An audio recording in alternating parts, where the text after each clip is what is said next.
নমস্কাৰ সকলোকে অগ্নিনাভ শিৱ মন্দিৰলৈ স্বাগতম। আজি পুনৰ আকৌ এষাৰ কথা জনাবৰ বাবে আপোনালোকলৈ ভিডিঅ'টো দিছো। আচলতে বহুত ধৰণৰ এনেকুৱা কথা থাকে, আমি সকলোবোৰ নিদিওঁ, তাৰে মাজত দুটা এটা কেতিয়াবা দিবলৈ মন যায় বাবাৰ কৃপা প্ৰাপ্তি যেতিয়া হয়। আজি তেনেধৰণৰ এটা কৃপা প্ৰাপ্তি আপোনাক দেখা ময়ো এতিয়ালৈকে ভালধৰণে তেখেতৰ শুনা নাই, খালি তেখেতৰ মুখেৰে শুনিলো। অহাৰ লগে লগে কমেণ্টটোৰ মূৰত জতা জতা দেখি মন কৈছে যে দিলে বাবাই, তেতিয়া তেওঁ কৈছে নহ'ব বাবাক খুজিলো বোলে। তেওঁ কৈছে নহয় বোলে মই বাবাক খুজিলো, আৰু খুজিলে বোলে কোনেও বিশ্বাস নকৰে বোলে মই বাবাক খুজিলো প্ৰমাণ দিয়া, আৰু তাৰপিছতে বাবাই দিলে বোলে। এতিয়া বাকীখিনি ভালদৰে শুনা নাই, তেওঁৰ মুখেৰে শুনোচোন বাৰু। নমস্কাৰ সকলোকে। আপুনি ধৰি দিয়ক।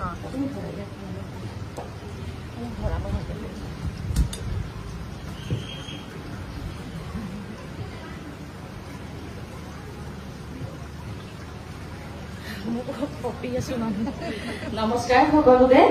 অগ্নিনাভ বাবাক প্ৰমাণ পাই কেনে মই আজি বাবুটোক 6 মাহ চলি আছে তাই গুৱাহাটীৰ পৰা লৈ কেনে হাজবেণ্ডৰ লগত আহিছো। বহুত বাধা বিঘিনিৰ মাজত তাক লৈ কেনে ইয়াতে আহিলো। বাবাক কৈছো যে তুমি যেনেকে নক ৰাস্তাটো ওলাই দিয়া। বহুত চিন্তা কৰিছিলো যে কেনেকে যাম, কি হব, ইমান দূৰ একো চিনি নাপাওঁ, কিন্তু বাবাই চব ধুনীয়াকে একো প্ৰব্লেম নোহোৱাকে কৰি দিলে। আনকি সি একো আহোঁতে প্ৰব্লেমো দিয়া নাই। ই যেতিয়া মোৰ গাত আছিলে তেতিয়া মোৰ বহুত প্ৰব্লেম গ'ল। মই গোটেই 9 মাহটো বিচনাতে কটালো।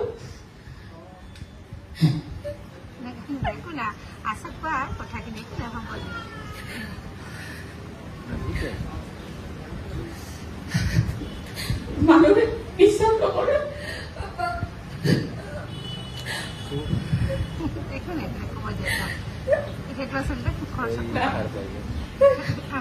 মোৰ বিয়াৰ দিনা মোৰ দেউতা ঢুকাইছে, মোক বিয়া দিব নাপালে মোৰ পাপাই।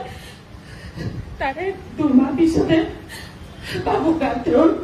তাৰপিছত ডক্টৰে ঘৰতে বহুত প্ৰব্লেম ওলালে। ডক্টৰে কৈছে যে বাচ্চাটো কিবা হ'ব, কিবা হ'ব। গোটেই 9 মাহটো মই বিচনাত কটালো। কিন্তু বাবাৰ কথা মোৰ লগৰ ছোৱালীজনী ক'লে মই সেনেকে হৰাই দি প্ৰমাণ পালো। গোটেই প্ৰব্লেম 9 মাহটোত মোৰ যিমান প্ৰব্লেম আছিলে বাবু ধুনীয়াকে হ'ল। মোৰ ডক্টৰে কোৱা কথাও মিছা হ'ল, আৰু ময়ো সুস্থ সবল, বাবু সুস্থ সবল, একো প্ৰব্লেম নহ'ল। বাবু ধুনীয়াকে হ'ল। আৰু সি ফাৰ্ষ্ট বহুত কান্দিছিলে। মই বাবাক শৰাই দি কেনে কৈছো যে ই যাতে হাঁহি থাকে, ইয়াক চালে যাতে মোৰ যাতে মানে মোৰ মুখত অকল হাঁহি ওলায়, মোৰ চকু পানী নোলায়। এতিয়া সকলোৱে ইয়াক ভাল পায়, ই সকলো তাতে যায় আৰু ই সকলো হাঁহি থাকে। আৰু কি কম, বাবাক বিশ্বাস কৰি মই যিখিনি পাইছো মই সকলোকে বিশ্বাস দিব বিচাৰো। সেইকাৰণে বাবুৰ 2 মাহ মানত যেতিয়া মানে মই কথাটো ওলালো যে আপোনাৰ বাবাৰ তাতে নিব লাগিব, মানে আমি প্ৰমাণ পালো, তো বহুতে ঘৰৰ মানুহেও বিশ্বাস কৰিবলৈ টান পায়। তো মই বাবাক কৈছো যে বাবা তুমি প্ৰমাণ দিয়া, তো তুমি প্ৰমাণ দিবই লাগিব। আৰু বাবাই 3 মাহ হোৱাতে ইয়াক জোতা দিলে।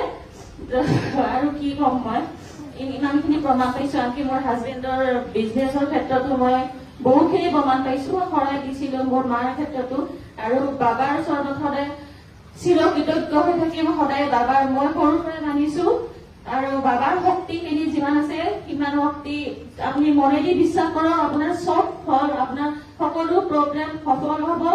আৰু মই বিচাৰো মই যেনেকে প্ৰমাণ পাইছো সকলোৱে বিশ্বাস কৰক আৰু প্ৰমাণ পাওক। আৰু প্ৰমাণ পোৱাটো বাবাই বিশ্বাস কৰিলে সকলোৱে সকলো বিপদৰ পৰা পৰিত্ৰাণ পাব।